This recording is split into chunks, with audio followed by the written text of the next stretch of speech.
Hello friends, this is Kanchan. Welcome to my YouTube channel. तो friends, हम लोगों ने सिंधु घाटी सभ्यता पढ़ना स्टार्ट किया था, अध्याय 3, जिसमें से हम लोग सिंधु घाटी सभ्यता पढ़ लिए हैं। उसके बाद आगे हम लोग आर्यों का आना भी पढ़ लिए हैं। उसके बाद आगे हम लोग प्राचीनतम अभिलेख, धर्म ग्रंथ और पुराण के बारे में भी पढ़ लिए थे। आज का हमारा टॉपिक है वेद। आज हम लोग वेद से स्टार्ट करेंगे। तो बहुत से हिंदू वेदों को प्रकाशित धर्म ग्रंथ मानते हैं। बहुत से ऐसे हिंदू वेद हैं जिसको प्रकाशित धर्म ग्रंथ ही माना जाता है। उनका असली महत्व इस बात का उद्घाटन करने के कारण है कि विचारों की आरंभिक अवस्था में मानव मस्तिष्क ने कैसे अपने को व्यक्त किया। वह मस्तिष्क सचमुच कितना अद्भुत था। वेद की उत्पत्ति विद धातु से हुआ है, जिसका अर्थ होता है जानना। वेद का अर्थ होता है जानना। अतः वेद का सीधा साधा अर्थ है अपने समय के ज्ञान का संग्रह। और जो वेद का सामान्य और सीधा साधा अर्थ होता है कि अपने समय के ज्ञान का संग्रह। उनमें न मूर्ति पूजा है, न देव मंदिर है। वैदिक युग के आर्यों में जीवन के प्रति इतनी उमंग थी कि उन्होंने आत्मा पर बहुत कम ध्यान दिया। वे मृत्यु के बाद किस प्रकार के अस्तित्व में बहुत स्पष्ट ढंग से विश्वास करते थे। आगे है हम लोग पहला वेद यानी ऋग्वेद।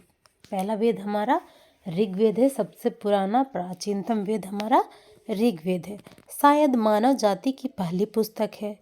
हो सकता है कि ऋग्वेद मानव जाति की पहली पुस्तक हो। इसमें हमें मानव मन के सबसे आरंभिक उद्गार मिलते हैं, काव्य प्रभाव मिलता है और प्रकृति के सौंदर्य और रहस्य के प्रति हर्षोन्माद मिलता है। हमारा जो ऋग्वेद पहला पुराना प्राचीनतम ग्रंथ जो हमारा ऋग्वेद है, उसमें हमें काव्य प्रभाव मिलते हैं, प्रकृति के सौंदर्य और रहस्य के प्रति उसके बारे में हमें पता चलता है। इसके अलावा हमें मनुष्य के उन साहसिक कारनामों का रिकॉर्ड मिलता है जो लंबे समय पहले किए गए हैं। यहीं से भारत ने एक ऐसी तलाश आरंभ की जो उसके बाद कभी समाप्त नहीं हुई, और यहीं से भारत ने एक ऐसी तलाश आरंभ कर दी जो कभी समाप्त नहीं हुई, अभी भी चली आ रही है। सभ्यता का उषा काल में ही प्रबल और सहज कल्पना से संपन्न लोग जीवन में छिपे हुए अनंत रहस्यों को जानने के लिए सज्ज हुए।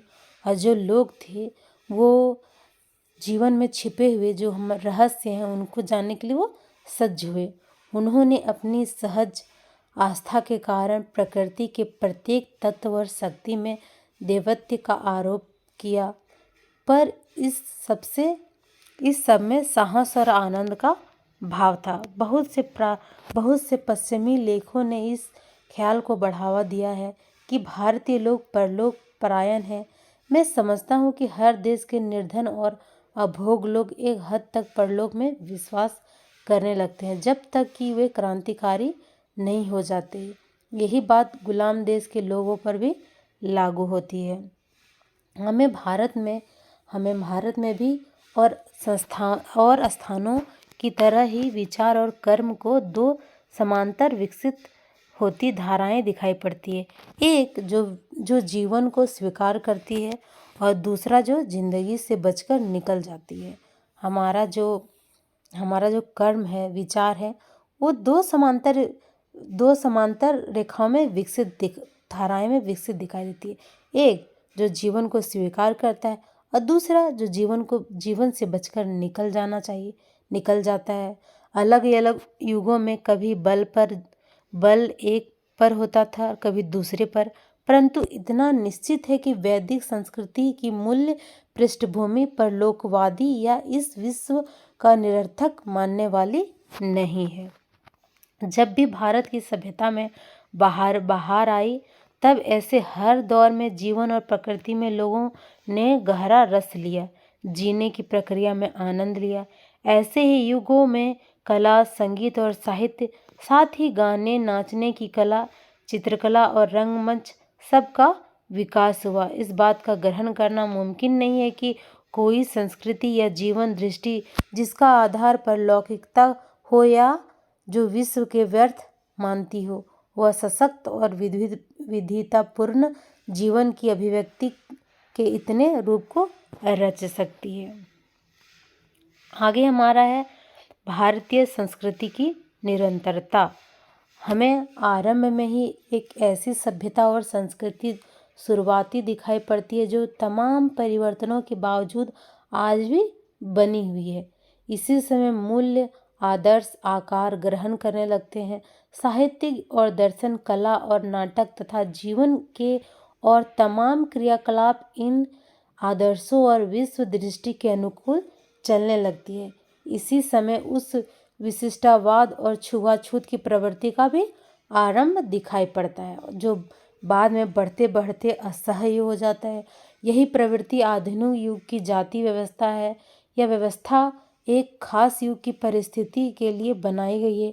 इसका उद्देश्य था उस समय की समाज व्यवस्था को मजबूत बनाना और उस शक्ति और संतुलन प्रदान करना, किंतु बाद में यह उसी समाज व्यवस्था के मानव मन के लिए कारागृह बन गई।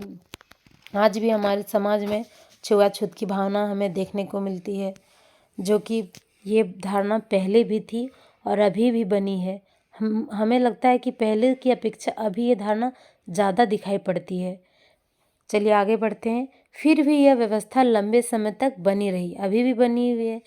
उस ढांचे के भीतर बंधे रहते हुए सभी दिशाओं में विकसित करने की मूल्य प्रेरणा इतनी प्राणवान थी कि उसका प्रसार सारे भारत में और आगे बढ़कर पूर्वी समुद्रों तक हुआ। इतिहास के इस लंबे दौर में भारत अलग थलग नहीं रहा। ईरानियों और यूनानियों से, चीनी और मध्य एशिया तथा अन्य लोगों से उनका संपर्क बराबर बना रहा। हमारा जो भारत है वो कभी भी अलग थलग नहीं रहा। उन्होंने सभी देशों से अपना संबंध बराबर में बनाए रखा। 3-4 हजार वर्षों का यह सांस्कृतिक विकास और उसका अटूट सिलसिला अद्भुत है। तो आगे हमारा है उपनिषद। तो उपनिषदों का समय ईसा पूर्व 800 के आसपास से माना जाता है। जो हमारा उपनिषद है उसका समय जो है वो समय हमारा 800 के आसपास माना जाता है। वे हमें भारतीय आर्यों के चिंतन के एक कदम और आगे ले जाता है और यह एक लंबा कदम है। हमारा जो उपनिषद है वो 800 ईसा पूर्व के आसपास माना जाता है। आगे बढ़ते हैं। उपनिषदों में जांच पड़ताल की चेतना और चीज़ों के बारे में सत्य की खोज का उत्साह दिखाई पड़ता है। इसमें जो चीज़ें हैं उसके सत्य की खोज का उत्साह हमें दिखाई पड़ता है।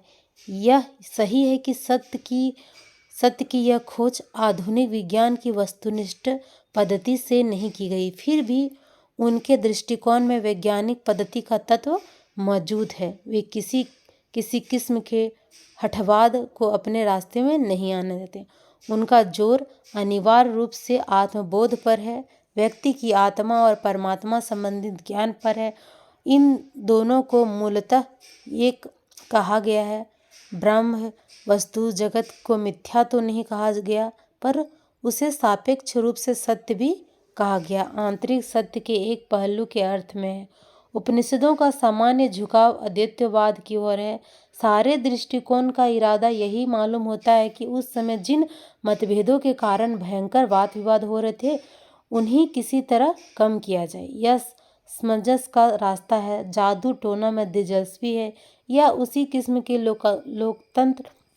लोकातर ज्ञान की सख्त और निरुत्साही किया गया है। बिना सच्चे ज्ञान और कर्मकांड और पूजा पाठ को व्यर्थ बताया गया है। तो आगे हमारा है व्यक्तिवादी दर्शन के लाभ और हानियाँ। तो उपनिषदों में बार बार इस बात पर जोर दिया गया है कि कारागार रूप से प्रगति करने के लिए शरीर स्वस्थ हो, मन स्वस्थ हो, तन मन दोनों अनुशासन में रहे। ज्ञानार्जन या और किसी तरह की उपलब्धि के लिए संयम, आत्मपीड़न और आत्मत्याग जरूरी है। इस प्रकार की तपस्या विचार भारतीय चिंतन में सहज रूप से निहित है। गांधी जी के नेतृत्व में जिन जन आंदोलन ने भारत को हिला दिया, उनके पीछे की मनोवृत्ति काम करती है। उसी सही समझ के लिए इस विचार को समझना जरूरी है। भारतीय आर्य अपने से भिन्न औरों के विश्वास और जीवन शैली के प्रति चरम सहनशीलता के कारण उन झगड़ों को बचाते रहे जो अक्सर समाज को खंड खंड कर देती है। उन्होंने एक तरह का संतुलन बनाए रखा। आर्य जो थे वो एक तरह का संतुलन बनाए रखा। उन्होंने भारत के लोगों पर विश्वास किया और उन्हें अक्सर उन झंझट से बचाते रहा जो समाज को खंड खंड कर देता है। एक व्यापक ढांचे के भीतर रहते हुए भी लोगों को अपनी पसंद की जिंदगी बसर करने की काफ़ी छूट देकर उन्होंने एक प्राचीन और अनुभवी जाति की समझदारी का परिचय दिया है। और जो आर्य थे उन लोगों ने अपनी पसंद की ज़िंदगी गुजर बसर करने में काफ़ी उन्होंने छोड़ दिया था। एक प्राचीन और अनुभवी जाति की समझदारी का यह बहुत अच्छा उदाहरण है, बहुत अच्छा परिचय है। लेकिन उसके इस व्यक्तिवाद का परिणाम यह हुआ कि उन्होंने मनुष्य के सामाजिक पक्ष पर, समाज के प्रति उसके कर्तव्यों पर कम ध्यान दिया। हर व्यक्ति के लिए जीवन बंधा हुआ था।